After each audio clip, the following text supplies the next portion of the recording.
এখানে হচ্ছে এখন কেক কাটা হবে, তো সব কিছু গোছানো প্রস্তুতি চলছে। এদিকে থালা টালা মা সাজিয়ে দিয়েছে, আর এদিকে হচ্ছে কেকটা বের করলাম, বের করে ফ্রিজ থেকে বের করে এই যে ভাবলাম একটা ভিডিও করে নিই, তোমাদের সঙ্গে শেয়ার করবো তার জন্য। তো ভিডিওটা একটু লেটে পোস্ট করলাম, যাই হোক নানান ঝামেলার জন্য আর পোস্ট করা হয়নি। এটা হচ্ছে 17 তারিখের ভিডিও, তো এখন তো হচ্ছে 5 তারিখ আজকে, তো অনেক দিন চলে গেছে মাঝে। যাই হোক, তো এটা জানুর বার্থডে ছিল, তো সেই দিনকার ভিডিও।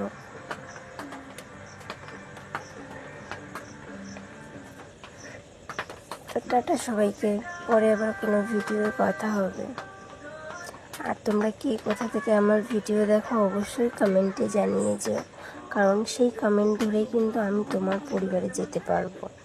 আর একটা দিদিভাই আমাকে কমেন্ট করেছে যে আমি নতুন ভিডিও করছি, তো আমি কী করবো? তাকে বলবো মন দিয়ে কাজ করো।